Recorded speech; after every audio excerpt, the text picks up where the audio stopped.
temos aqui presente o Jefferson Biscardi. Ele é produtor do Diálogo com os Espíritos. Nós estávamos batendo um papinho lá em cima e eu acredito que a presença dos Espíritos estava grande, porque nós nos entendemos, tá? Então, assim, eu quero agradecer de coração a presença dele e do Alexandre aqui, a disponibilidade dele de vir estar falando para a gente sobre a razão de viver. E a gente tem que ter isso bem desenhado, bem delineado dentro de nós, independente daquilo que possa nos acontecer, né? Então a gente precisa se voltar para pensar de que tudo que nos acontece é para o nosso bem. Não existe nada que nos aconteça que não seja para o nosso aprendizado, ou seja, para o nosso bem. Então vamos hoje ouvir sobre a razão de viver.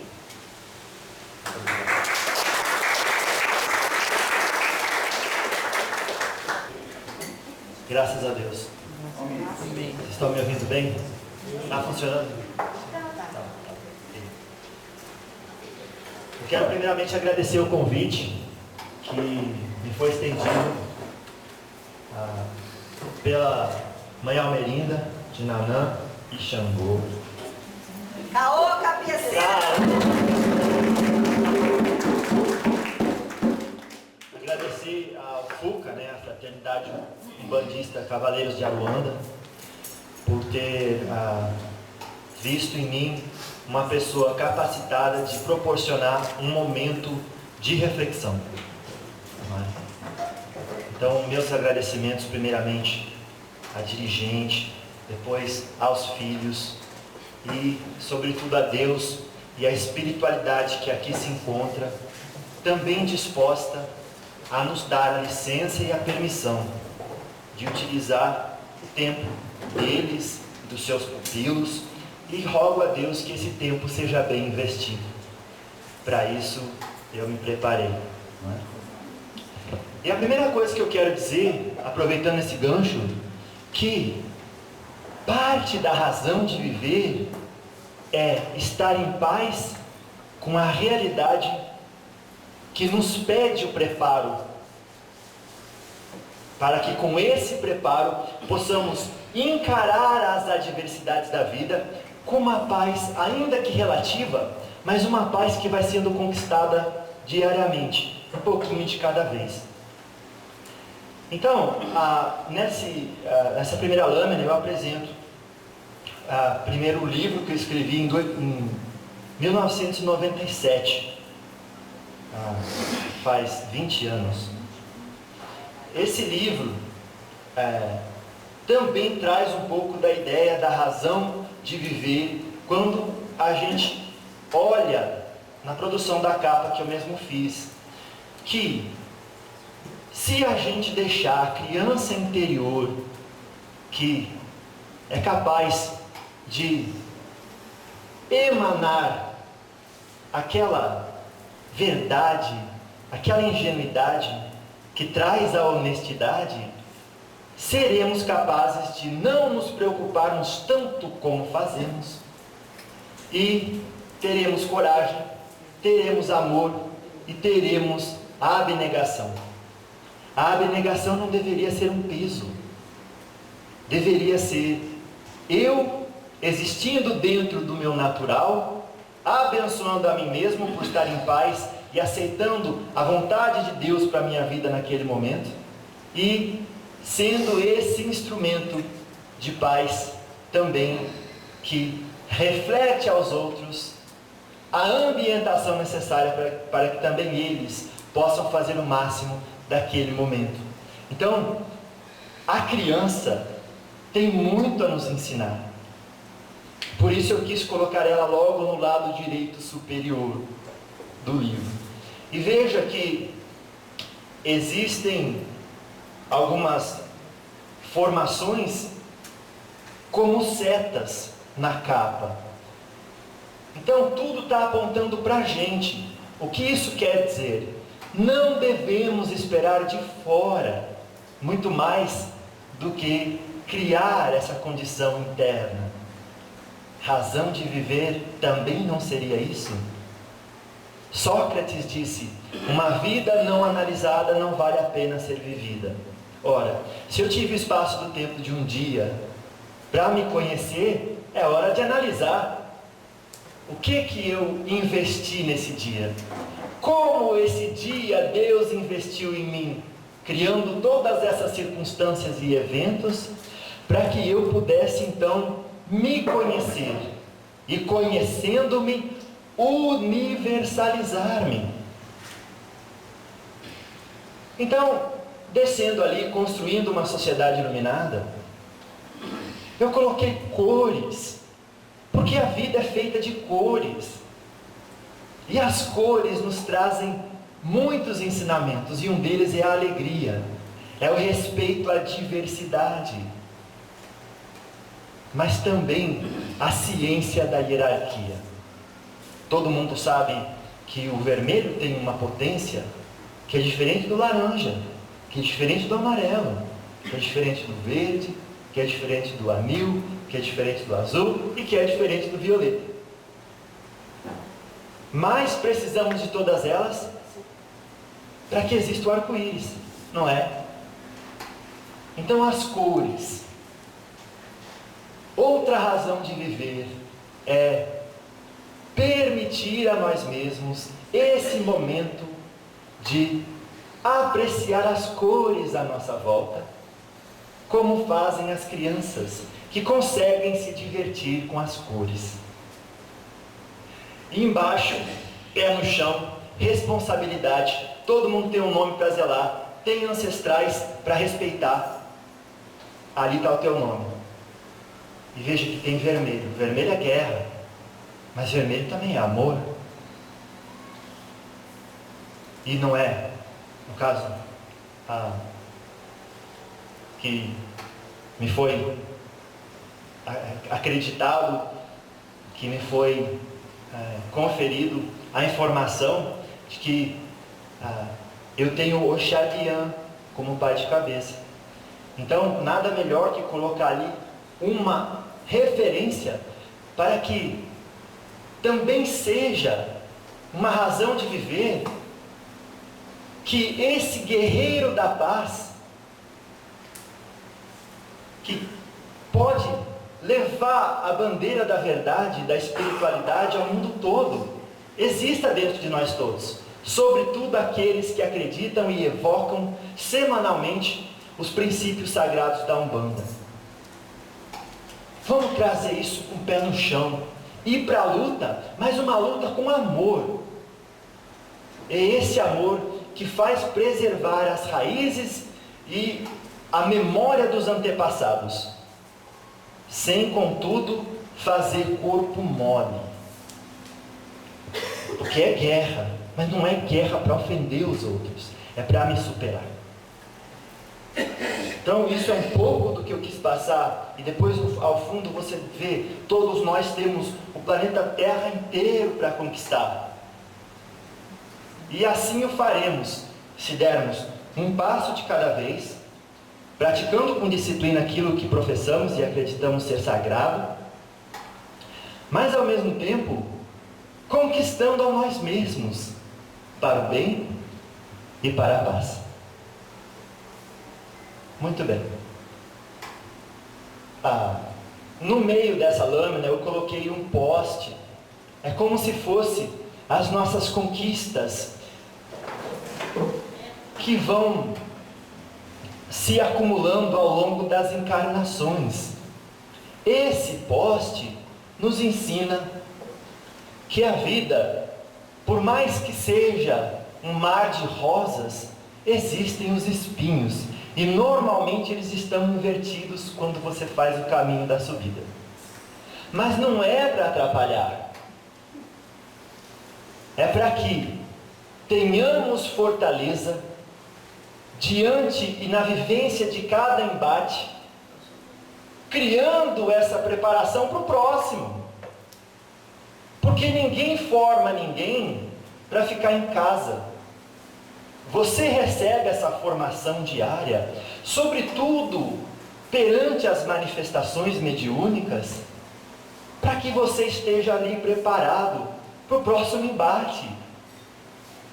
São como os conselhos dos espíritos, são como armaduras que vão se fortalecendo em nós a cada conselho, para que amanhã, ou mesmo hoje, no momento de embate, tenhamos a experiência que não nos deixa cair, ou que, se a batalha for difícil e eu escorregar e cair, não me deixa permanecer muito tempo no chão, porque aquele que consegue olhar para cima, aquele que consegue olhar para frente, consegue se levantar sem reclamar também, e sem transferir responsabilidade.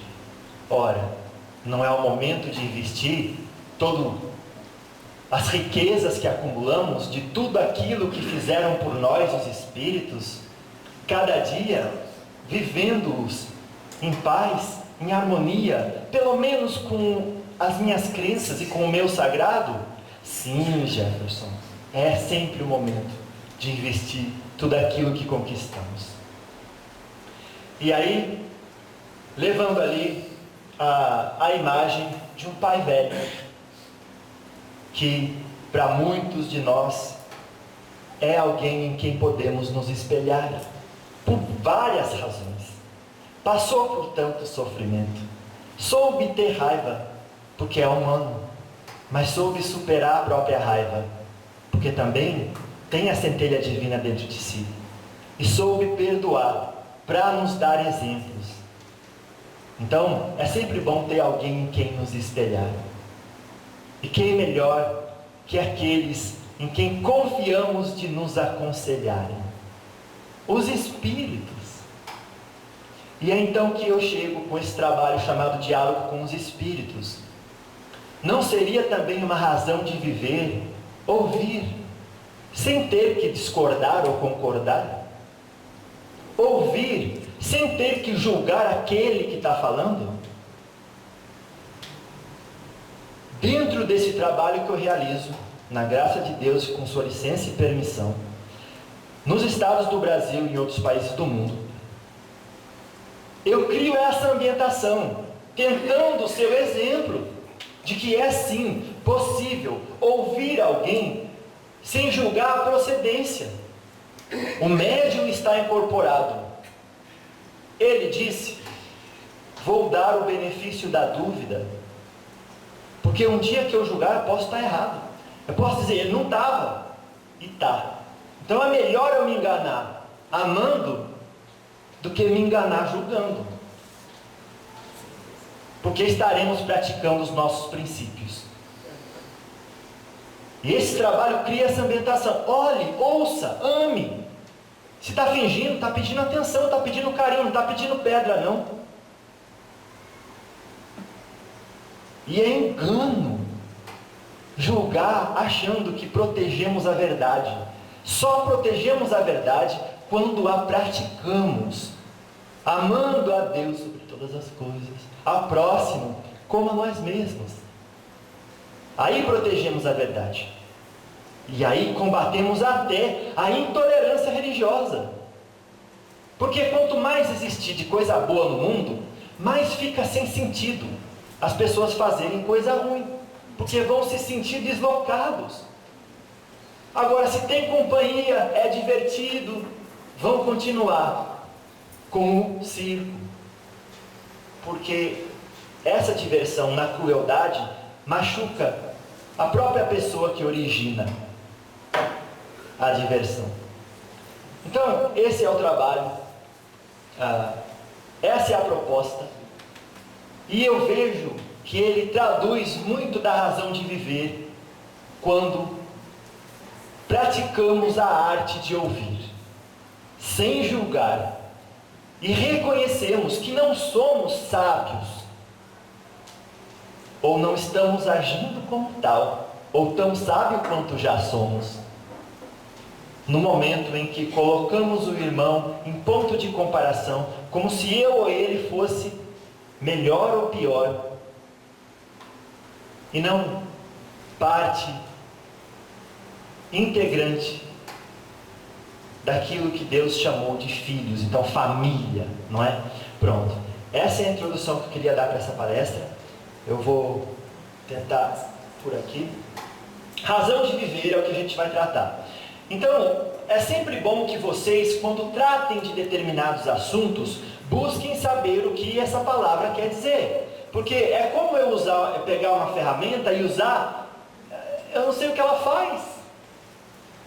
Então eu já entrei em contato com muitas pessoas ao longo da realização desse trabalho, que a pessoa dizia assim para mim: não, mas eu quis dizer isso que você entendeu. Aí eu disse: mas você usou uma palavra que queria dizer outra coisa. Não, mas não se preocupe com isso. Se preocupe com o que eu quero falar. Então, na vida, precisamos usar as ferramentas adequadas para o propósito adequado. Tá? Então, o que é razão? Uma das definições é que razão é a capacidade da mente humana que permite chegar a conclusões a partir de suposições ou premissas. Pronto. Então a gente já sabe que existe uma mente humana, ela tem capacidade, e essa capacidade de raciocínio é de chegar a determinado resultado através da razão, servindo-se de suposições ou premissas. Só que suposição é só isso, não é verdade. Eu suponho que o que fulano está dizendo é isso, e pode ser, você pode estar certa, você pode estar certa, mas se você estiver errado, não era melhor ter amado? Sim. Olha aí, em todas as circunstâncias, dá o benefício da dúvida, e se você achou que fez errado, tome de lição para não fazer igual, e deixa o outro, interpreta que, o Sócrates fala isso, não veja as pessoas como mal, como más, veja-as como ignorantes. Ignorantes do que? Da própria luz, não é? E logo não fará mais.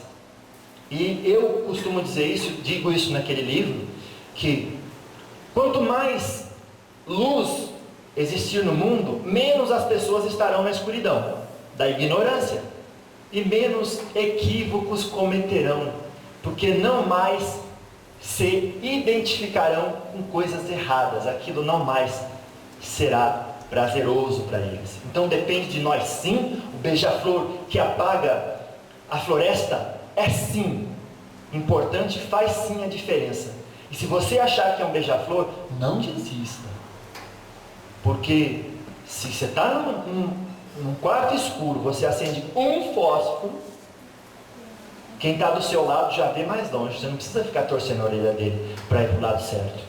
Acende a sua luz e faz a diferença assim, tá bom? Então, razão, pronto. Aí eu falei um pouco de Sócrates. Sócrates, ele tinha um jeito muito interessante. Ele disse assim: o homem sábio é capaz de reconhecer seus limites e suas imperfeições. Então espera aí, Jefferson, então eu posso ser limitado, eu posso ter imperfeição e ainda assim ser sábio? Sobretudo se você reconhecer.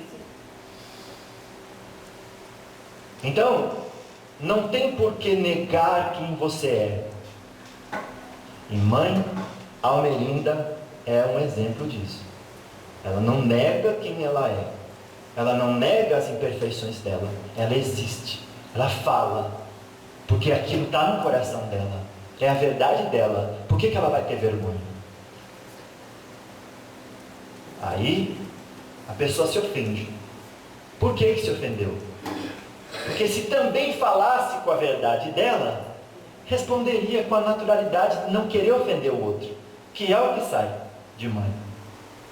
Eu falo porque sou eu agora. Eu não quero ofender você.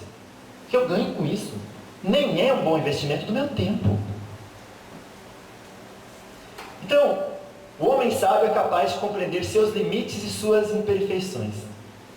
Mas ele falou mais. Ele falou que o homem sábio é capaz de reconhecer a ilusão das aparências e a efemeridade das paixões. As aparências, assim como as suposições, não passam disso. Aparências e suposições. Não devemos agir baseado em suposições e nem em aparências. Sabemos disso. Mas é a prática diária que cria a perfeição. Bom, então nada melhor do que relembrarmos diariamente. E ele termina assim, essa colocação dele muito sábia. O homem sábio é capaz de conhecer seus limites e suas imperfeições. Ele é capaz de reconhecer a ilusão das aparências e a efemeridade das paixões. E, finalizando, ele é capaz de, com a razão, controlar-se. Não seria essa uma outra razão de viver? Entrar em contato com o próximo, de maneira humilde, sabendo que nada sei, que é a proposta de Sócrates: conhece-te a ti mesmo e o céu te ajudará. Os deuses estarão ao seu lado. Porque eu entro em contato com o próximo, levando aquela pessoa que vem somar no sentido de agregar ao outro o que sou, mas também aberto ao que o outro exercite a luz que existe nele, colocando para fora a sua essência, agregando a mim. E assim unidos, veremos a verdadeira imagem que Deus fez de nós. Igual quebra-cabeça. Separado, tu não vê nada. Junto, opa, ali tem uma coisa bonita, valiosa, profunda, em uma imagem. Mas só unindo que você consegue ver. Muito bem. Aí a gente passa por uma outra colocação.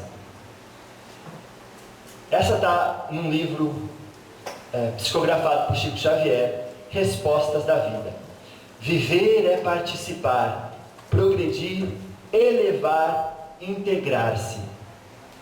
Jung falava do processo de individuação, aonde você se torna essa pessoa plena, olhando para tudo aquilo que foi reprimido, que foi ignorado, jogado para o inconsciente pessoal, e lá fizeram amizades, e agora viraram complexos, com os quais você tem que lidar. Não bastasse isso, tem o consciente coletivo e os arquétipos com os quais todos temos que lidar. E então lembramos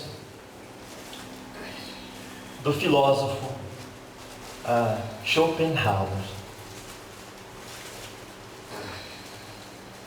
O conhecimento que ele passou não foi reconhecido e nem hoje se faz jus, mas vale a pena mencionar. Ele escreveu um livro chamado Vida como Vontade e Representação.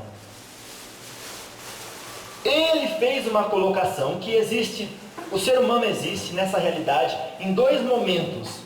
Eu sou o ser espiritual que aqui habita esse corpo, mas eu também, ele não fala desse jeito, obviamente hoje a gente já consegue, com a ajuda de Allan Kardec, com os espíritos, fazer essa asserção.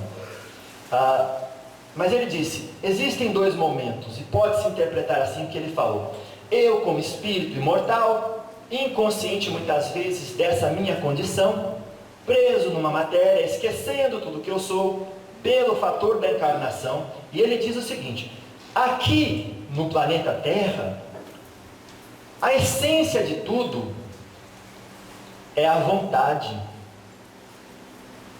A vontade é como se fosse um mecanismo de Deus que cria todos esses cenários para que existam as vicissitudes que nos provam. Os espinhos, ao contrário, lembra? Aquilo são as vicissitudes que nos colocam à prova. E ele chamou isso de vontade. A vontade, existe uma vontade de viver, que a vida mesmo coloca na programação íntima da matéria, mas também das interações, que faz a gente querer sempre viver, nos chama para a vida. Só que essa vontade de viver, ela é como o instinto.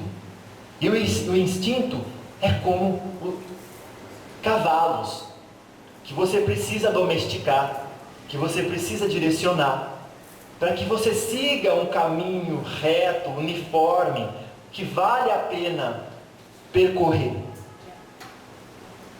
Então, essa vontade de viver, intrínseca do instinto humano, quando esquecemos que somos esse ser imortal, faz com que a gente sofra, com que a gente tenha dor, com que a gente morra.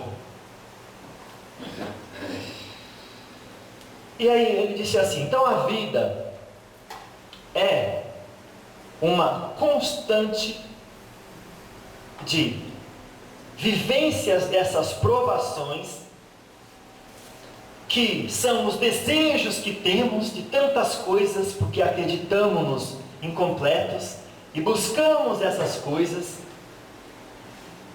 e acabamos nos deparando com ilusões que foram colocadas em nós e nos fizeram acreditar que seríamos felizes se, seríamos felizes quando, e não agora, e não com o que temos, e não com o que somos. Porque se eu só vou ficar bem quando eu não perdoo se sou uma coisa que eu mesmo acho feio hoje, e aí não me perdoando, como é que eu vou emanar uma luz que condiga com os valores e princípios sagrados que eu professo? Não dá, estaria inscrito junto aos números dos hipócritas. E tem que começar em nós uma sociedade iluminada, mantendo essa luz que já existe dentro de nós sempre acesa. Então viver é participar com consciência. Ele disse o seguinte: tá, qual que é a solução para isso? Schopenhauer. Bom, a solução, ele sugeriu 3 soluções. Primeira, a estética. Puxa vida, a contemplação de uma arte, a contemplação do belo, pode nos colocar num momento de suspensão de julgamentos de nós mesmos e do próximo. Não é bonita uma gira? Não é bonita uma manifestação mediúnica séria, com uma dedicação? A dedicação em si não é uma coisa linda? Pessoas que acordam 5 horas da manhã, acordam 2 horas, às 2:30 da manhã, para que durante o dia 3 horas de doação ao próximo, aquilo saia de uma maneira que corresponda com o limite da minha capacidade e congruência com meus valores? Claro que sim. Então o esforço sim faz sentido. E a estética está presente em tudo. Sobretudo quando ela é muito linda, você já vê que houve preparo, que antecedeu aquela realização. Isto em si, uma dirigente espiritual que se prepara para estar de corpo equilibrado, para dar passagem ao que a espiritualidade quer que chegue a si, é uma paisagem a se apreciar, é uma obra de arte, tem estética. Schopenhauer falou, é uma forma de sair da prisão da vontade. Segunda forma, primeira é a estética, segunda é a ética. A ética é o questionamento da moral. É aquela hora que eu digo, tudo bem, a convenção social diz que fulano fez isso, ele paga desse jeito. Mas a minha ética tem que questionar isso, porque eu não sou mais um ser humano da rua, no sentido de despreocupado com viver valores sagrados e úteis para mim e para a sociedade à minha volta. Eu sou alguém consciente agora. Então eu tenho ética e eu questiono convenção social e ajo de acordo com valores que respeito e defendo. E que valores são esses? Cada um tem o seu, basta que viva em congruência com eles. Aí então entra a ética, que é o segundo ponto dele. Quando você tem ética, você não vê o outro como alguém que merece correção. Você vê o outro como um irmão, que está ali para ser amado. E se eu não tiver a competência de auxiliá-lo sendo o exemplo, Deus vai mandar outro através da espiritualidade para auxiliar quando chegar o momento dele. Eu só tenho que estar disposto a ser o meu melhor a cada momento. Ética. Isso ajuda sim. Mas eu não vou fazer nada para ajudar outro. Você está sendo o melhor que você pode nesse momento para consigo mesmo? Não. Esquece, deixa o outro. Ele vai se ajudar. Se você está, Deus achar que de todos os presentes em volta daquela pessoa, você é o melhor para ajudar, Ele vai te colocar para ajudar aquela pessoa. Mas quem vai ajudar? É Deus, não é você. Você vai ser a ferramenta. Olha a vaidade. Olha a arte e a preparação. Todo mundo que está sentado numa assistência está apreciando uma paisagem, uma pintura. E cada vez que colocamos vaidade, orgulho, o egoísmo, ela tem um borrão. As pessoas saem de um lugar não sentindo nada. Claro que não sentiu. Não tinha nada para ver. Foi lá ver a obra de arte, estava tudo borrada. Não houve preparo, não houve disciplina, não houve dedicação, não houve estudo. Porque as pessoas dizem, não, mas eu vou praticar com amor. Tá, mas não tem estudo? Não. Mas você entrega então a sua vida para um cirurgião, um cardiologista, que... Muito bom. Não é. Eu não entrego. Se vocês entregam, vamos lá. A pessoa diz, não, mas eu vou te operar com muito amor e carinho. Minha mãe ensinou isso. Vai, me opera, que aí vai dar certo. Não vai. Nem pensar. Não vai dar certo. Então o estudo, quando a espiritualidade diz, gente, estudem, porque aí vocês vão fazer a ponte entre o lugar que vocês estão, o lugar que vocês querem chegar, e estarão preparados para o serviço. Mas não é para você ganhar bônus horas, não é para você ganhar crédito espiritual. Por quê? Porque se eu me preparo, Deus e a espiritualidade acredita que naquele momento eu posso ser o mais útil possível. Aqueles à minha volta vão me solicitar como ferramenta. E na execução do serviço ao próximo, eu mesmo me adianto, está ali o meu pagamento.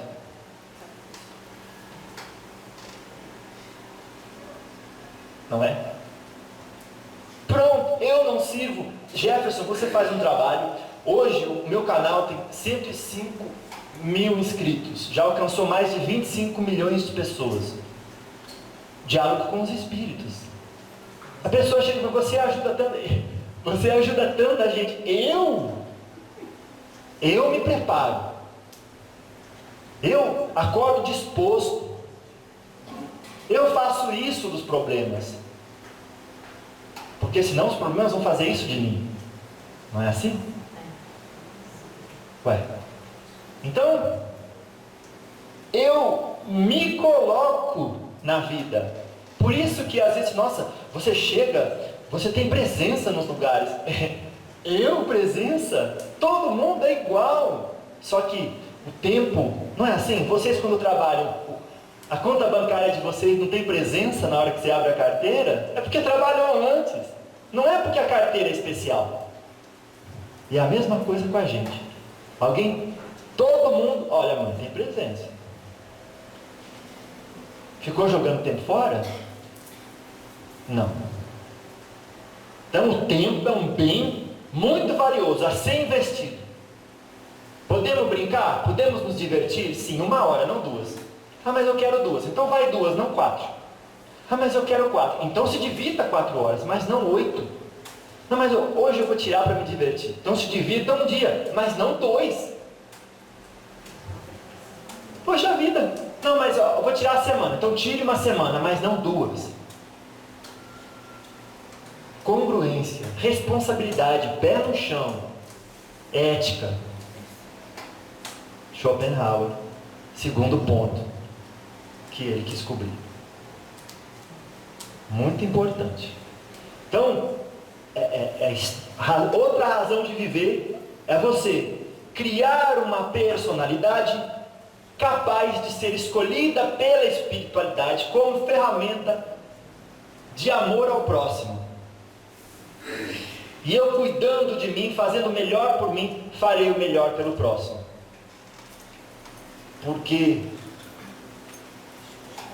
Aliás, vamos corrigir, eu não farei o melhor a ninguém. Então Jefferson não ajudou ninguém. Quem ajudou foi Deus, quem ajudou foi a espiritualidade, através de uma pessoa que eles acreditaram capacitada para ser o condutor, o instrumento daquilo. Então você vê, não existe competição com ninguém. Você está constantemente sendo usado ou não sendo usado, nem é usado, é emprestado, né, pela espiritualidade para servir alguém, e servindo alguém você é útil a si próprio. Cria uma sociedade iluminada. Tá bom? Então, muito importante, jamais digam eu ajudei fulano. Não, eu criei a ambientação favorável, psicológica e emocional, para que a vida ajudasse alguém através de mim. Aí estamos conversando no nível de maturidade e consciência. Tá certo?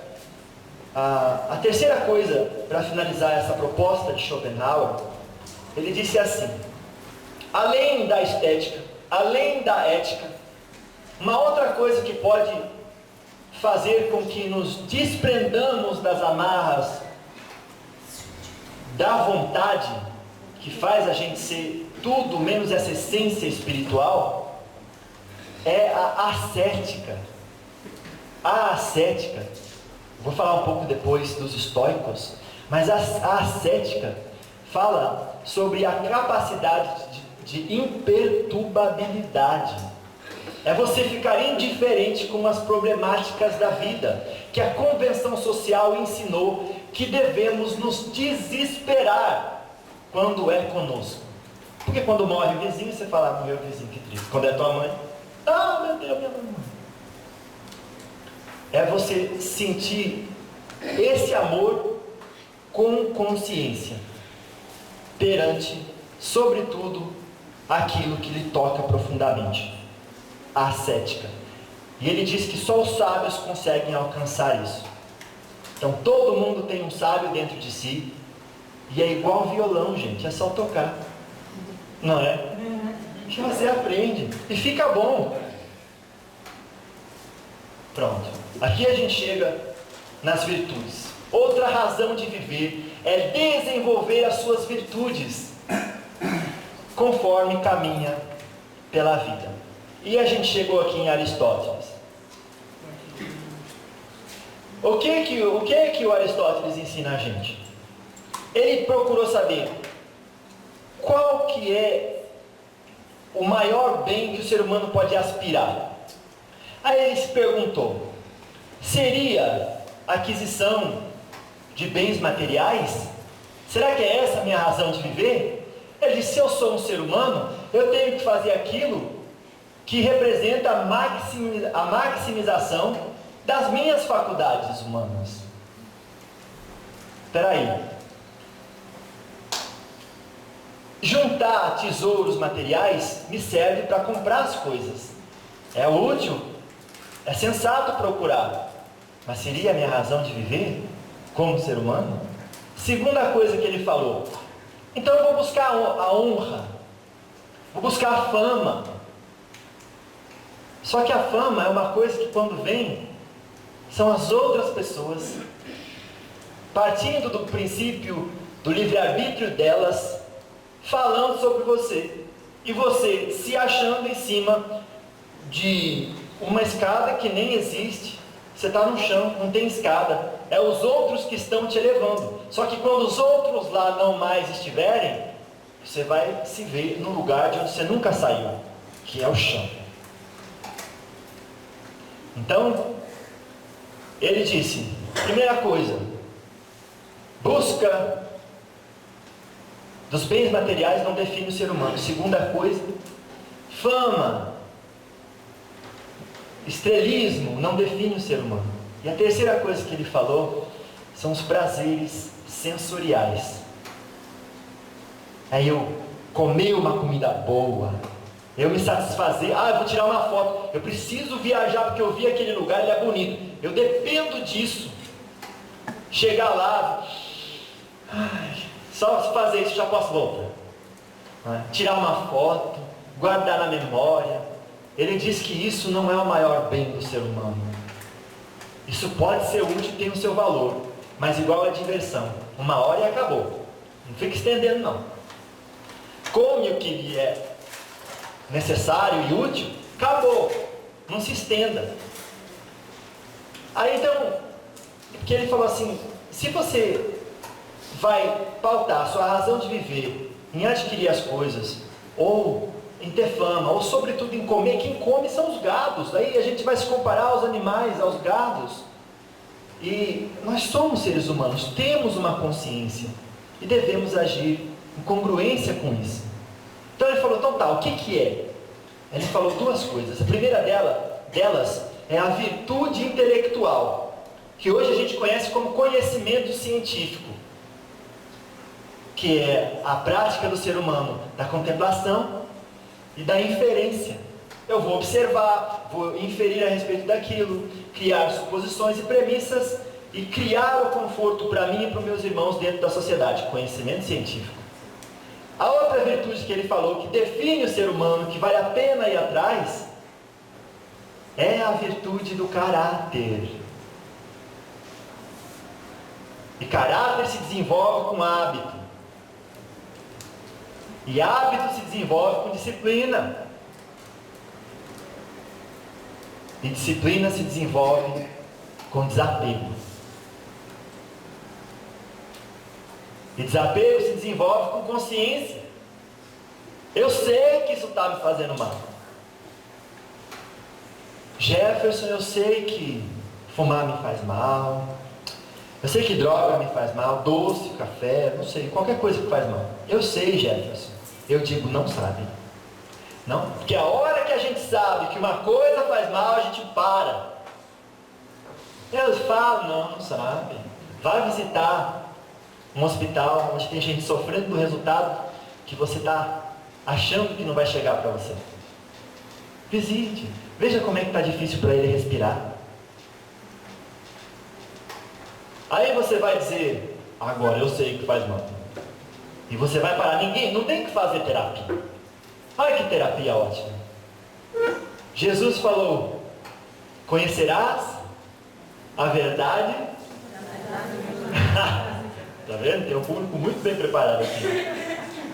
Conhecerás a verdade e a verdade vos libertará. É isso. Não fala que é pedra, se é pau. Estou vendo, é pau. Não vai sustentar igual pedra. Não vai. Então, criar essa ilusão é um desserviço a si próprio. Pronto. Então ele falou que é o seguinte.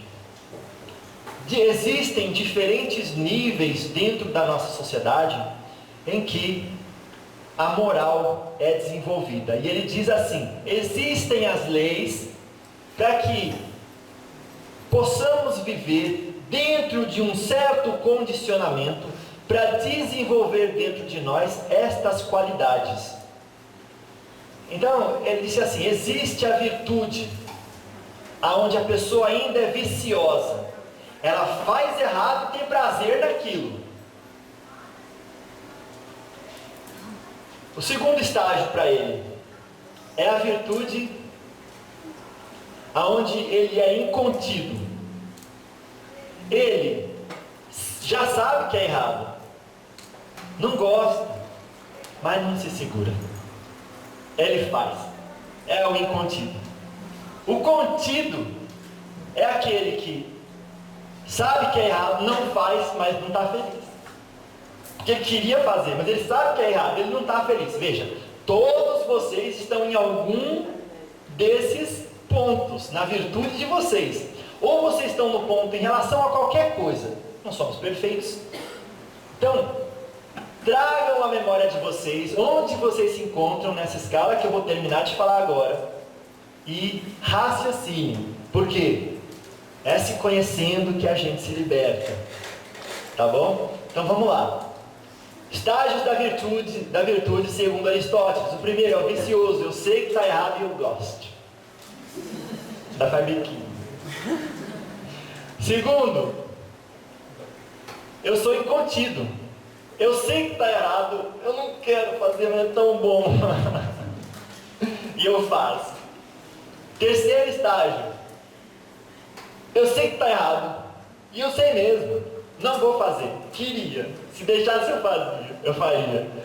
Mas eu não vou fazer. Não vou. É o contido. Olha só. Ele está contido ali, mas ele ainda não está em paz. Precisa de mais hábito, mais treinamento. Ele vai chegar lá. É por isso que ele continua encarnado. Precisa treinar mais. Não é acordar para jogar o tempo fora.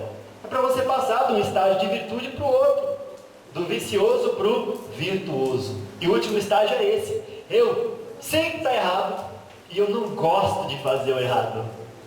Ou é até o contrário. Eu não gosto, não importa se está errado ou não. Eu gosto do que é certo, do que é coerente, do que é saudável, do que é bom. Se está errado, eu não sei. A lei permite. Eu não vou fazer, porque a lei permite, não está dentro de mim. É o estado de virtude. E supostamente o Estado deveria ter esse papel de ajudar o ser humano a viver bem, não de limitá-lo através das leis. Mas precisa disso, porque a gente fica ali gravitando entre o vicioso e o incontido. Não é? Pronto. Então, para Aristóteles, razão de viver é você buscar maximizar as suas faculdades humanas. Tá bom? Felicidade. Todo mundo diz que estamos num momento de transição planetária. Olha, até o nome soa bonito. É tão bom estar encarnado nesse momento. O outro não se aguentou.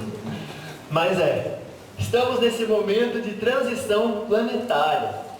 Quem passou por isso? Quando o reino da Macedônia invadiu Atenas, os gregos passaram por esse momento de transição planetária, que foi o período helenístico. Não é?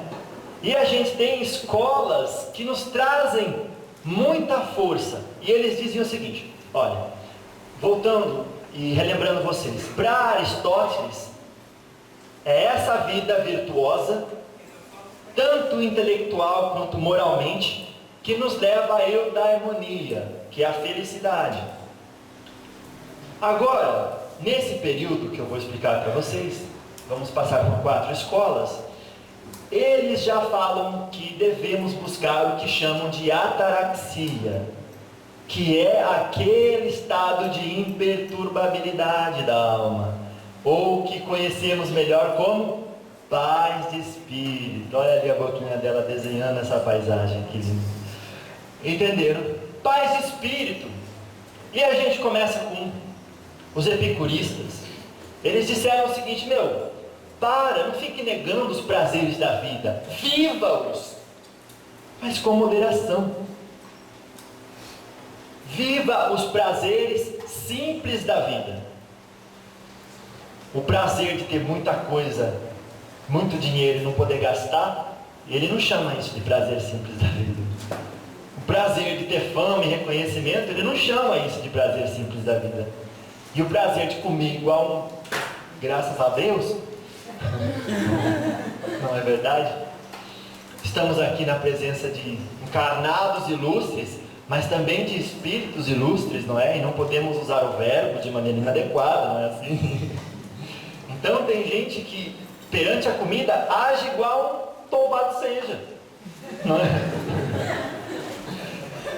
Vamos tomar cuidado então, olha aí.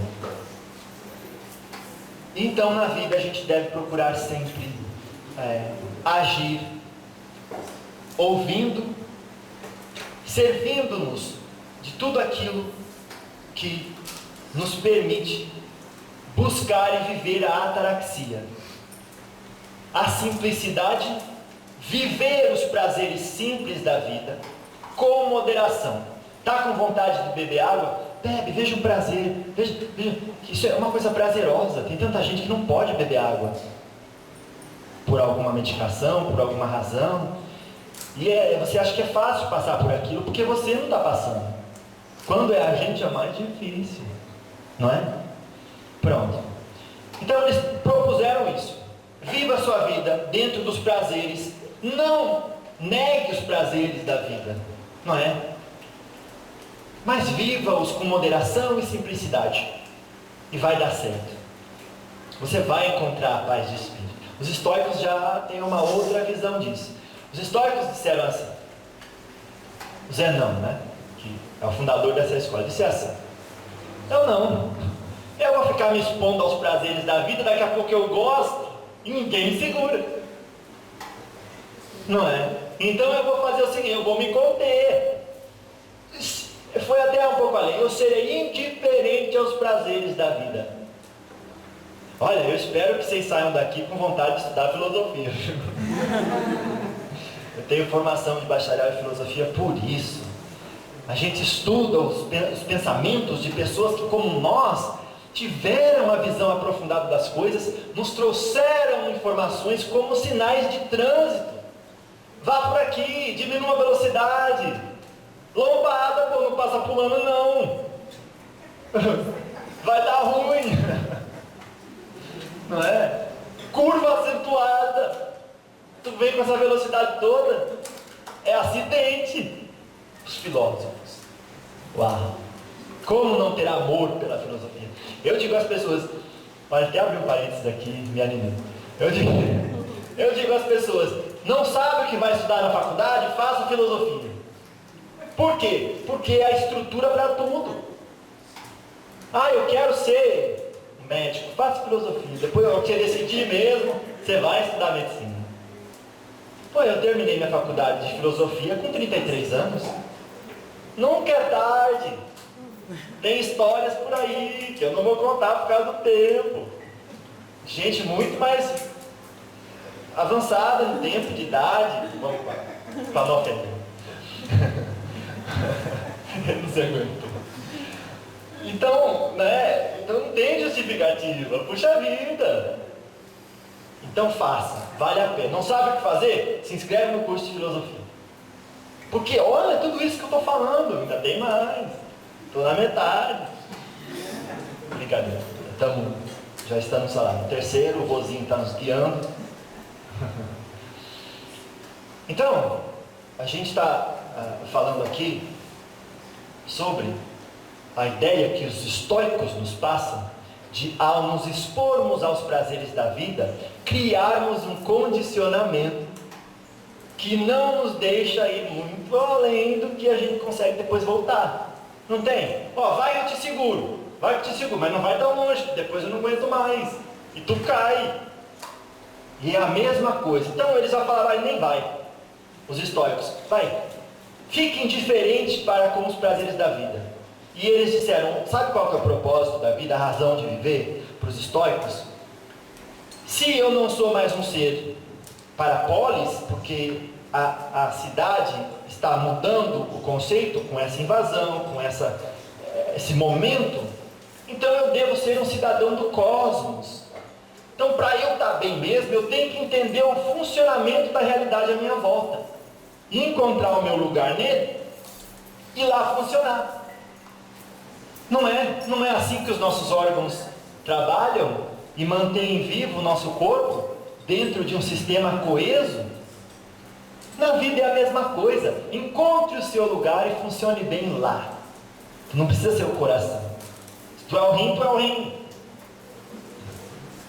Poxa, me botou lá de dedo do pé, caramba. Queria ser um coração. Não. Sem os dedos do pé, o coração não adianta. Sem a perna, sem as outras coisas, né? Sem o rim, eu sou só a veia. Eu queria ser um pulmão, pelo menos. Então, na vida, os estoicos nos ensinam isso. Cuidado com os prazeres. com não ir tão longe. É melhor você se abster para que você, conhecendo-se, não permita que a exposição te leve para o lado escuro da força. Tá bom? Então, aí, depois dessa escola, a gente pode estudar um pouquinho com os céticos. Olha aí. O que é que os céticos falam? Naquele momento, Pirro foi fazer as expedições com Alexandre o Grande. Aí ele disse assim: o que é a verdade? Eu vou procurar saber o que é a verdade. Só que ele chegou num povo, esse povo tinha um determinado tipo de costume. Chegou num outro tipo de costume. Uma palavra que ofendia aqui, não ofendia ali. Uma prática que aqui inaceitável, ali já podia. E ambos viviam em harmonia. Como assim? Quem que está certo? Não é verdade que quem está certo é sempre aquele que está em harmonia com aquilo que acredita e professa? Porque se ele... Ah não, Jefferson, tem que passar o meu conhecimento para eles, porque eles têm que se educar. Não, peraí. Aí você vai estar deixando de viver o teu melhor, de emanar a tua luz, de produzir tudo que você pode, e não corrigir os outros. A vida já faz isso.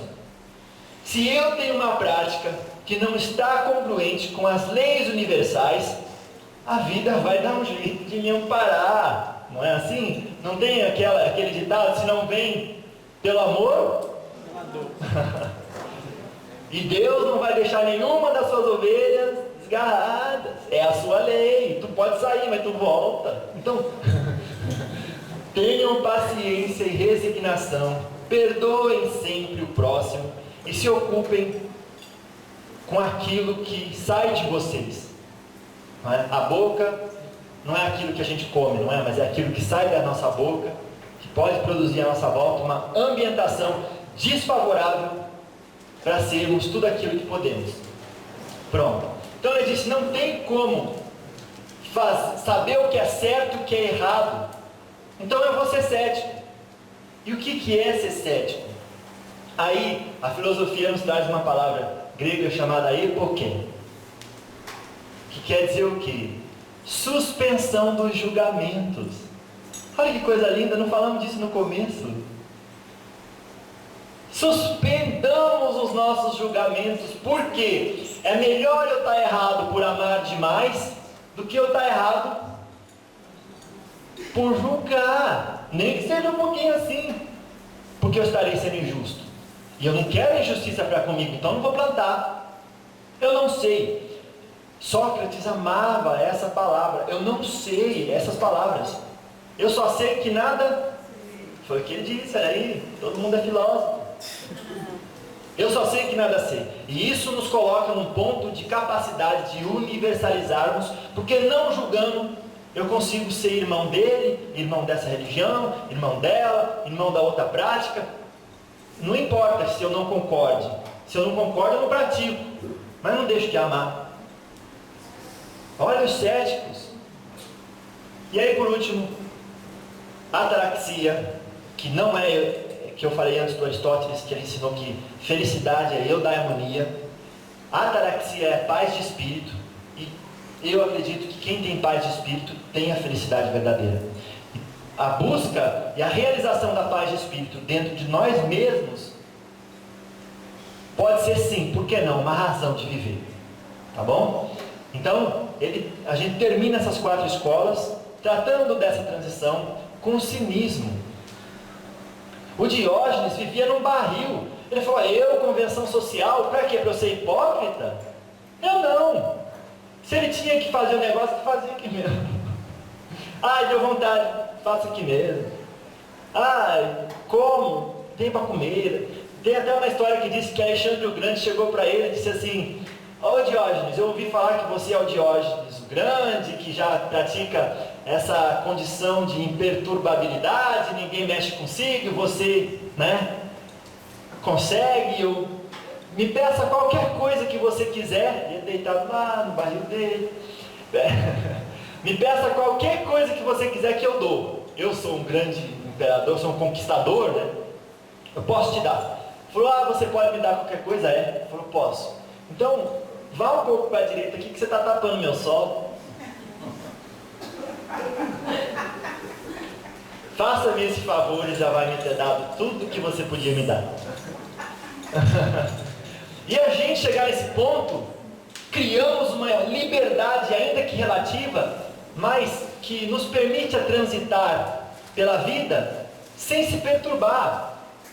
A literatura espírita nos ensina isso, e no diálogo com os espíritos é recorrente essa mensagem, que como eu identifico um espírito evoluído, um mestre ascensionado encarnado? E eles respondem: é o nível de imperturbabilidade que a pessoa tem ao transitar pela vida. Quanto mais uma coisa te incomoda, menos evoluído tu é. E não precisa ninguém dizer, que você já sabe. Não é? Olha aí, a verdade vos libertará.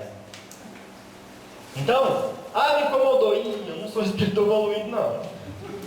Me incomodou. Não é? Então circulem pela vida, cada dia, buscando essa fortaleza maior, para que cada vez mais um número menor de coisas incomodem vocês. Então estarão em pleno acordo com a prática disciplinada de uma razão de viver nobre, tá bom? Que enalteça e enobreça o espírito de vocês. Olha que bonito. Felizes aqueles cujo conhecimento é livre de ilusões e superstições. Não é isso que a gente estava falando agora? Se eu vou dirigir o meu carro baseado em leis de trânsito que são equivocadas, fala vira à direita, era para você virar à esquerda, vai devagar, tu podia andar um pouco mais rápido, agora está atrapalhando o trânsito, vá mais rápido, ou aqui tem uma pista seca e a pista desliza. É a superstição, são as ilusões. Faz mal sim, tu se quebra inteiro. Porque os sinais de trânsito existem para nos orientar o melhor caminho. Tá bom? Não nos esqueçamos disso, porque tanto eu como vocês, vamos usar ainda hoje. Imagina amanhã. Vamos usar esse discernimento de falar em verdade e em sinceridade e em honestidade. Pronto. Quando se fala em apego e desapego, ninguém melhor que a filosofia budista. Eles já começam falando: a vida é sofrimento. Não venha querer ir na terra. Jesus falou: a felicidade não é desse mundo. Então vocês já não nasceram ontem, né? Já concordam com Jesus que a felicidade não é desse mundo. Mas não tem problema. A felicidade relativa para a gente já basta. E com consciência a gente consegue alcançá-la. E o Buda diz assim: a vida é sofrimento. Por quê? Qual que é a origem do sofrimento? Que é a segunda nobre verdade. Aí ele diz o seguinte: olha, primeiro ele fala, por que a vida é sofrimento? Porque você nascer já é ruim. Vocês lembram? É ruim nascer. É mais gostoso desencarnar do que nascer. Quem já... Não. Mas quem já estudou as literaturas, que a gente atribui uma certa seriedade, sabe como é que é o processo de nascimento. Teu espírito vai tomando a forma do feto, leva semanas para você nascer. Até da hora que você se acopla ali à energia maternal e realmente leva tempo. E aí tu perde a consciência, nasce, começa a chorar, já toma uma palmada na hora que sai da mãe, já apanha logo.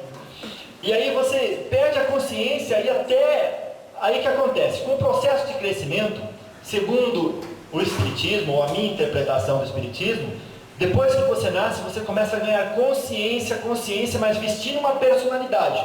E são as suas tendências de vidas passadas, aquele agrupado de tendências que começam a aflorar dentro daquilo que está predisposto para essa encarnação, segundo a sua missão ou a prova que você tem que viver aqui, ou causar aos outros. Então, é sofrimento, e sofrimento é essa impermanência, está bem? Essa mudança que ninguém quer. Todo mundo quer permanecer do jeito que está. A zona de conforto é bom para vocês, é bom para mim também, é bom para todo mundo, mas nem sempre traz os melhores frutos, tá certo? Aí a terceira nobre verdade é a cessação do sofrimento. Ele disse assim: a partir do momento que você tem o apego, você sofre. Você pode, o desejo que causa sofrimento. Só que desejar é uma coisa natural, porque eu vivi a experiência de que aquilo é melhor e dei unidade de verdade para aquilo. Então agora aquilo é melhor, agora eu preciso daquilo e eu quero me dirigir àquilo. Aí você tem Buda ensinando para você que o apego é que causa o sofrimento, não o desejo. Mas tem como extinguir o desejo também. Então, se é o apego que causa, que é a origem do sofrimento, como que eu faço? Como existe a cessação do sofrimento? Desse jeito, você identifica o que está acontecendo, sem ilusão, sem superstição, e você já vai estar feliz. Por quê? Eu estou sofrendo porque eu tenho um apego disso, eu acreditei que sem isso não tenho paz, não sou feliz. E é uma mentira que eu comprei como verdade e está me fazendo mal. Então, ilusão e superstição, deixa para quem quer sofrer. Não é? Todo mundo tem o direito de sofrer, não tem livre-arbítrio. Mas para quê? Se você já tem esse conhecimento. Tá bom? E aí, a quarta nobre verdade é o caminho óctuplo. E ele fala assim: eu conheço vocês são meio descabeçados, eu já falei as 3 coisas, já estava bom, mas eu vou falar mais coisas que daí vocês não vão falar que ninguém ajudou. Não é? Aí ele disse assim: então existe o caminho óctuplo. Ele propôs 8 condições que, se você aplicar na sua vida, você se ilumina. Não é?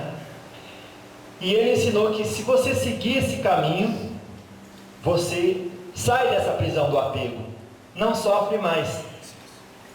Primeira delas é a compreensão correta. Se eu entendi direito, eu não brigo. Claro que ela falou isso, ela estava com o espinho no pé. Alguém deu um beliscão nela e eu apareci na frente e tomei a porrada. Não é? Compreensão correta. Me dá paciência, me dá fortaleza. Não é? Segundo, pensamento correto. Eu vou pensar o que do que aconteceu? Que ela não fez por maldade, ela não se segurou, outro fez por ignorância, achou que era o melhor que podia fazer. Pensamento correto. Fala correta, que é o terceiro dos 8 caminhos do caminho óptico. Olha só, fala correta é o quê? Eu não vou falar nada que possa criar uma ambientação desfavorável para que o amor, a humildade e a tolerância, se for da vontade de Deus e da espiritualidade, passem por mim e abençoem o próximo. Equação simples. 2 mais 2. Está ali o 4, não tem outro número. Não é? Então, primeira, vocês ouviram, compreensão correta. Segunda coisa, pensamento correto. A terceira, instrução do Buda no Dharma. Que o Dharma é o conjunto dos estudos e dos ensinamentos do Buda. Então a terceira coisa é a fala correta. Não é? A quarta é a ação correta. Se eu for fazer alguma coisa, eu só vou fazer aquilo que condiz com o investimento adequado do meu tempo, para que eu viva essa sociedade iluminada primeiro à minha volta, porque eu estou criando-a. Depois, se o que vier dos outros é lucro. Mas eu vou fazer a diferença. Eu vou fazer e você a diferença que eu quero ver no mundo. Gandhi. Aí vem o meio de vida correto. Por que eu vou trabalhar com uma coisa que faz mal à humanidade? Será que não tem outras opções? Faz mal a mim. Eu estou me destruindo. Tá certo? Então, meio de vida correto e esforço correto. Porque não adianta, eu quero, Jefferson, você quer chegar na padaria? Quero. Sobe aqui na esteira. Não. E corre, que você chega mais rápido. Não, eu não estou aplicando o esforço correto. Não estou. Tá bom? Então, depois a gente passou pela compreensão correta, pensamento correto, fala correta, ação correta, meio de vida correto e esforço correto. Ficando por último a atenção correta e a concentração correta. Tá bom? A atenção correta e concentração correta. Então eu tenho que ter a disposição de dar atenção para aquilo que é útil. Enfiar na minha cabeça palavra bonita, palavra útil. Ou vocês comem graças a Deus? Louvado seja, bota para dentro. Não, vocês comem coisa que condiga com a vontade de ter saúde. Não é? Então, é ali a atenção correta e a concentração correta. Concentração, no meu entendimento, é você... olha só para onde eu vou, hein?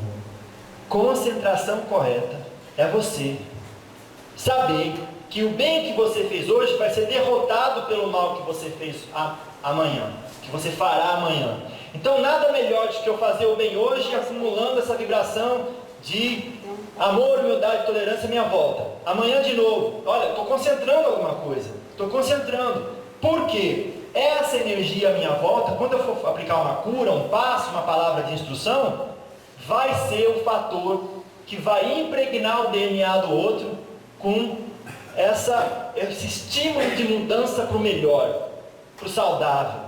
Se eu derroto a concentração de paz e harmonia dentro de mim, quando eu chego para curar os outros, o que vou levar?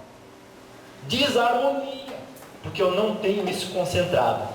Então não usem a palavra incorretamente. Procurem ter a intenção correta. Tudo que sair de vocês, em termos de emanação de qualquer forma, que seja algo conducente à autocura e à cura do próximo, porque assim teremos um mundo saudável, não é? Já estamos aqui finalizando. A Kant falou para a gente que todos devemos agir de forma a que sejamos um legislador universal, ou seja, se o que vocês fazem, que ninguém está vendo, tivesse que virar lei, o mundo em que vocês existem, seria suportável? Olha lá, é o dever, o Kant traz o dever meu. Se eu quero ele queria que as pessoas conseguissem viver a harmonia sem as prisões das religiões. Então ele diz, se você agir segundo o dever ético, moral, com responsabilidade, você vai encontrar essa paz de espírito, essa felicidade. Então, mas ninguém está vendo, eu posso jogar o papel aqui no chão. Deixa. Quem? Olha só essa. Só eu que vou entrar no quarto? Deixa essa zoeira aí. A hora que eu voltar eu já vou desarrumar de novo. Deixa desarrumado. Coisas que ninguém vê, que nós fazemos, precisamos de disciplina. Porque é o mundo que eu queria. Se alguém entrasse aqui e falasse assim, olha, o teu mundo vai ser assim daqui para frente. Tu queria que o teu mundo fosse igual ao teu quarto? Se sim, ótimo, continue assim. Se não, corrige. E é do quarto, é da forma de comer, é o que pensa, é o que fala as pessoas. Legislação. Se todo mundo fosse para pensar mal do vizinho sem conhecer, pensar mal da religião do outro sem conhecer, o mundo em que se habita seria suportável? Se não, para. Porque você vive nele. Tá? Kant, olha, isso é uma das razões de viver. Pô. Segunda coisa que ele falou, e eu aprecio isso muito. Tenha as pessoas, ou você mesmo, como um fim em si. Jamais como um meio para chegar em algum lugar. Ou seja, nunca use a si próprio para benefício não importa qual, e nunca use ninguém para benefício não importa qual. tenha a si próprio como fim em si e tenha o próximo como um fim em si. Tá certo? Então, muito importante isso. Chegamos aqui. O quê? Não é bom revisar? Olha, as pessoas dizem que para alguma coisa entrar na nossa cabeça, a gente tem que pelo menos ouvi-la 3 vezes. Vocês vão ouvir 2 aqui, a gente está gravando, depois vocês assistem a terceira lá. Aí a quarta, a quinta. Não é? Olha, eu fiz aqui uma anotação que eu quero deixar com vocês um pouco de instrução real vinda da própria fonte, para que depois vocês possam estudar e depois finalizaremos, tá bom? Olha, razão de viver. Lembra que eu falei de Sócrates e do homem sábio? Olha essa frase de Sócrates: não pense mal dos que procedem mal, pensa somente que estão equivocados. Lembraram? Bem revisado, né? Ótimo. Depois falamos um pouco sobre Arthur Schopenhauer. Olha o que ele disse: não devemos mostrar a nossa cólera ou o nosso ódio, senão por meio de atos. Eu digo isso, olha, eu nem tinha lido ele, eu já dizia isso às pessoas. Está chateado com o negócio? Vai fazer melhor. Transforme a sua indignação em ação corretiva, em si. Porque você pode não estar, graças a Deus, louvado seja, né? Mas, às vezes, uma coisinha minúscula, sua, pode estar causando aquilo. Porque lembra que eu falei? Se a tua luz não está acesa, o outro está na escuridão. E não adianta você ficar gritando: vai para a direita, vai para a esquerda. Acende tua luz, pô. Acende tua luz, ele enxerga lá longe, ele enxerga. Não precisa ficar brigando com ele, nada. Porque tua luz fica apagada, dele fica apagado. Ninguém enxerga nada, nem você, tu acha que está. Eu estou te ajudando, mas aí ele olha para você e fala: mas nem você está vendo? Como é que você está me ajudando? Que isso? E não, e pior não é isso, é pior que o outro que está escutando vai. Ah, é por aqui? Então tá, eu vou. Aí ele cai.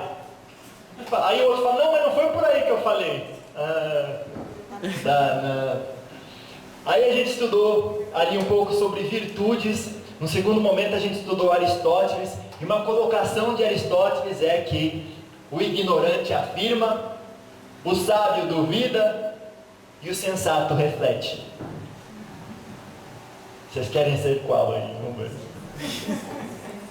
O sensato, claro. Ah, o sábio já cabe, né? O sábio duvida. Ele fala assim: ó, me fez um mal. Não sei, é mal aquilo? É mal? Ah, é mal. Então vamos combinar que é mal. Como que eu reajo a isso? Normalmente faz outro mal em cima. Ah, eu estou duvidando, eu sou sábio. É certo fazer outro mal em cima? Não sei, pode ser e pode não ser.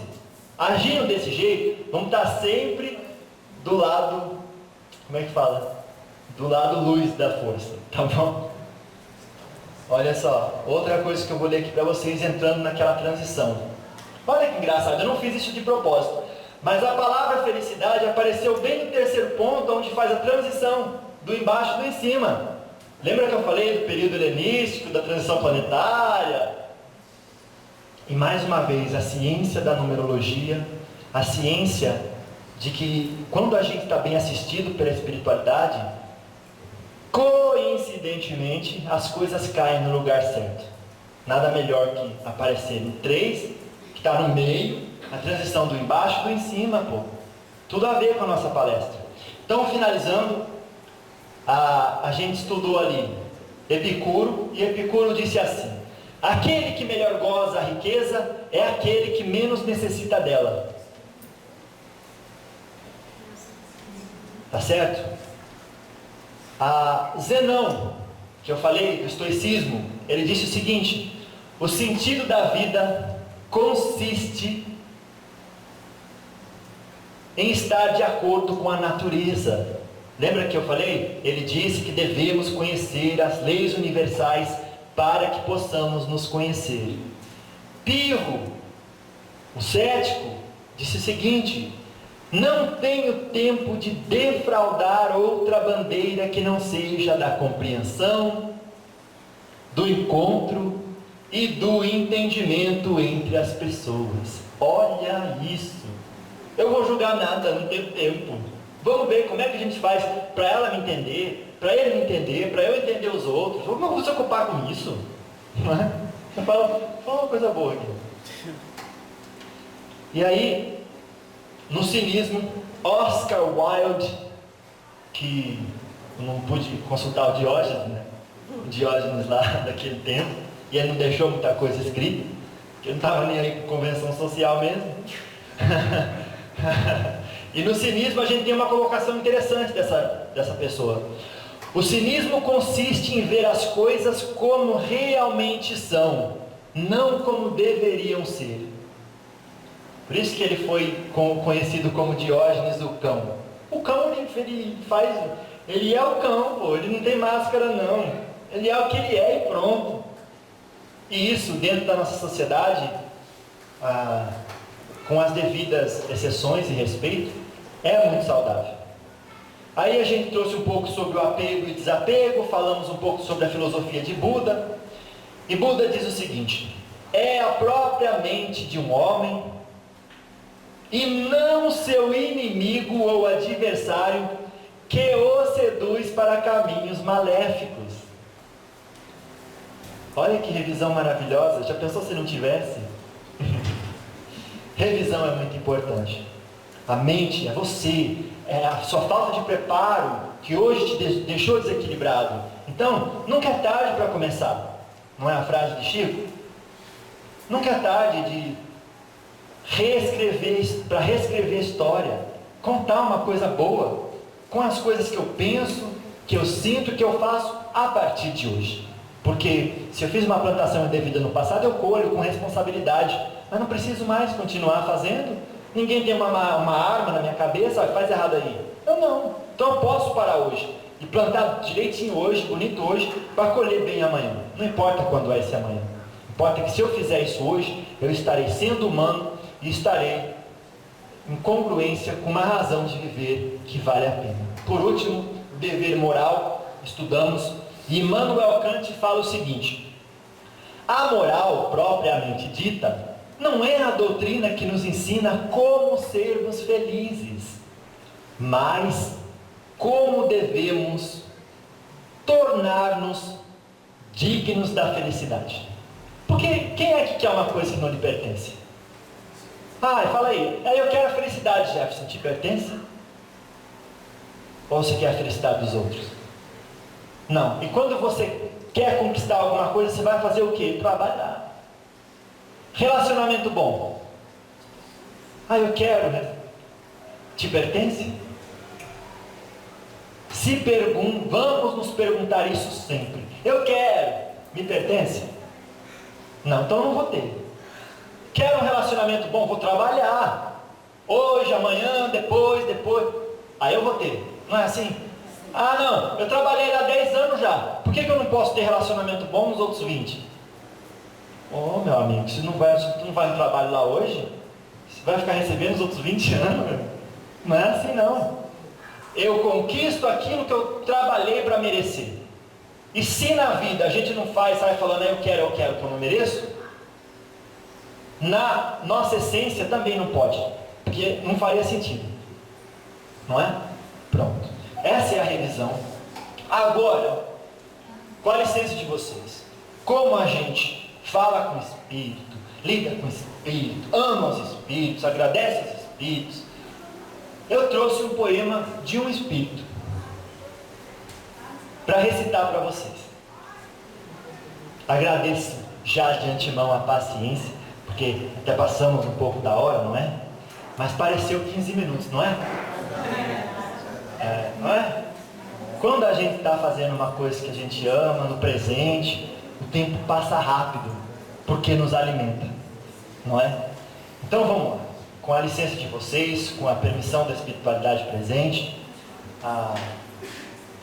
eu vou recitar para vocês um poema chamado Paciência em Ti.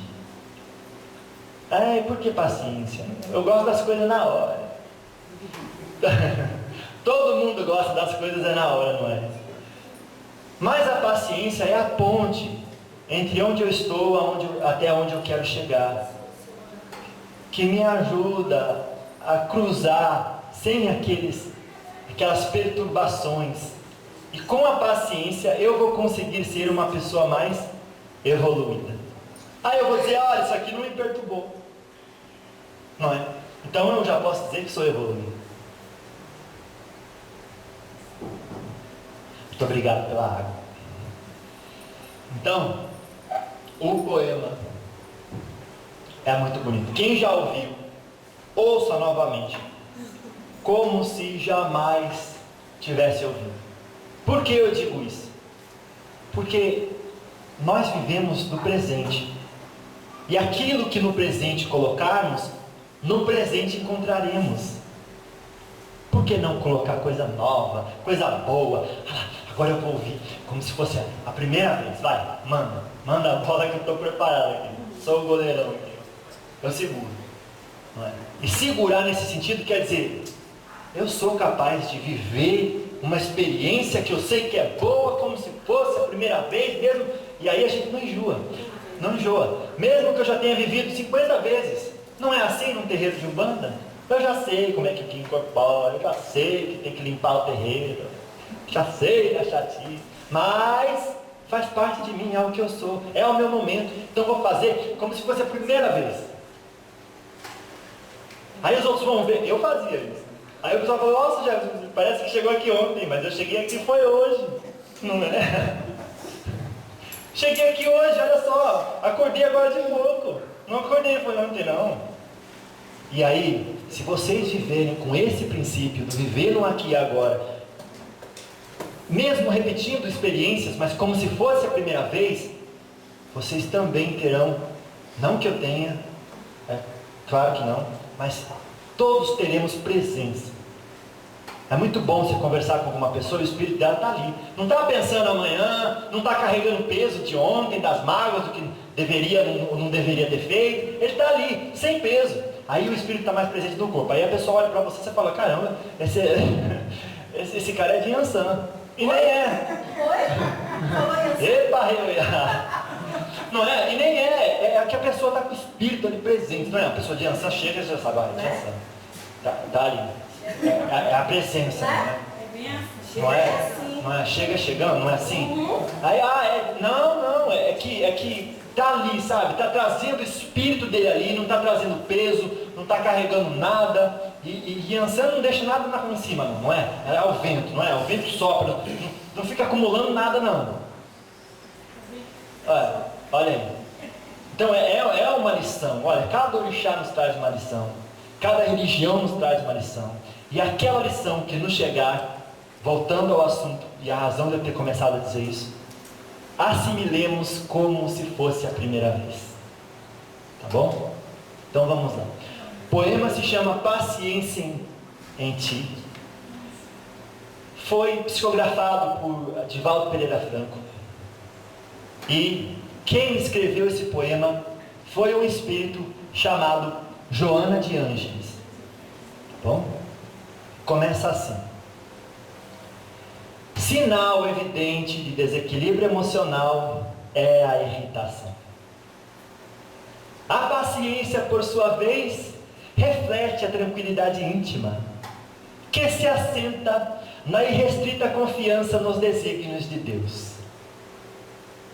O conhecimento da verdade propicia a calma, pois quem seja o homem saber o que lhe está destinado e como lográ-lo, respeita o tempo, aplicando-o com correção e trabalhando sistemática e continuamente para alcançar as metas a que se propõe. Em todas as circunstâncias comporta-se com equidade, pois sabe que as ocorrências da vida obedecem às leis da causalidade, assim submetendo-se-lhes, sem deixar-se desarmonizar por fatores fortuitos, negativos. Desencadeada a ação, advirão os resultados, conforme o tipo de movimento desenvolvido. Irritar-se, impacientar-se, somente agrava o quadro dos acontecimentos que não podem ser alterados, Desse modo, harmoniza-te com a vida, adquirindo o tesouro valioso da paciência. Nas competições destrutivas, aguarda a sua vez. Nas lutas de predomínio, espera o teu lugar. Nos choques da ambição, permanece em paz. Usa a paciência como instrumento de luta, não te desequilibrando quando os múltiplos convites ao desespero estiverem açoitando as tuas resistências. Cada experiência te brindará maior capacidade para outros cometimentos, forjando os metais dos teus sentimentos para vitórias mais amplas. Assim, fica alerta e paciente, conhecendo a lei de justiça, compreendes que somente te acontece conforme a necessidade da tua evolução. Não te aflijas, nem te apresses, sem tardança, porém com paciência atua sempre, aguardando o correto resultado das tuas realizações. Com paciência conquistarás tudo, após te haveres conquistado a ti mesmo para o bem e para a paz. Muito obrigado.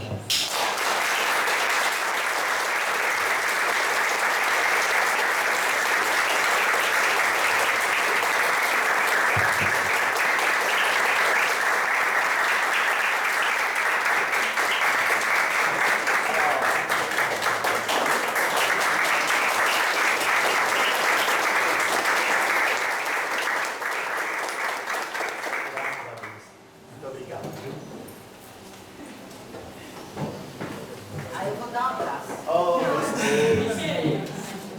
Eu nem gosto. eu também não, aí jogou a folha para vontade de ver. Olha, gente, maravilhoso, né? E nós tivemos a visita da vovó Benedita, que deixou uma mensagem aqui pra gente. Uau! Graças a Deus, né?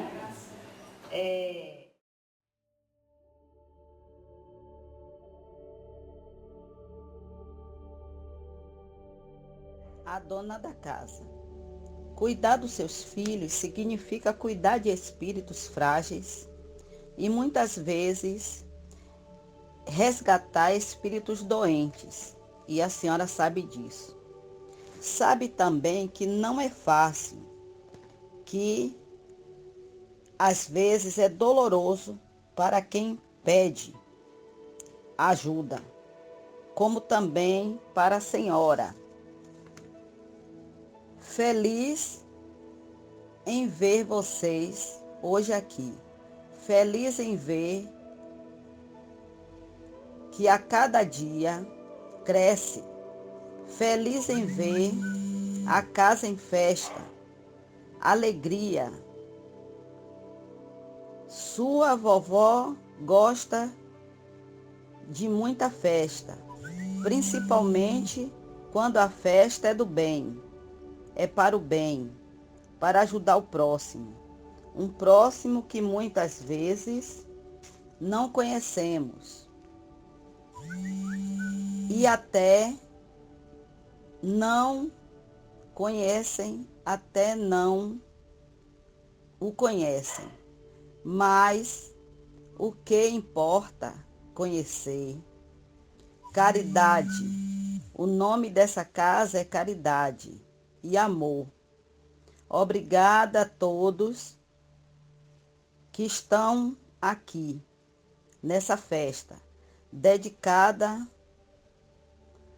ao moço que com muita dedicação e carinho tirou o tempo dele para fazer essa caridade.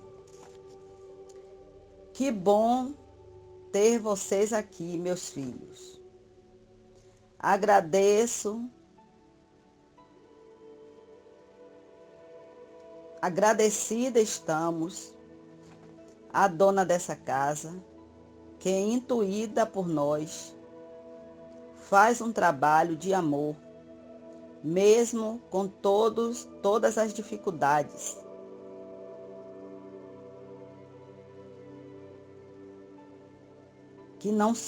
que sabemos que não são poucas. Mas o que o amor não puder vencer, nada mais pode. Casa de amor e caridade, que alegria está entre vocês. Que trabalho lindo, quanta dedicação. Obrigada, meus filhos. Um forte abraço da vovó Benedita.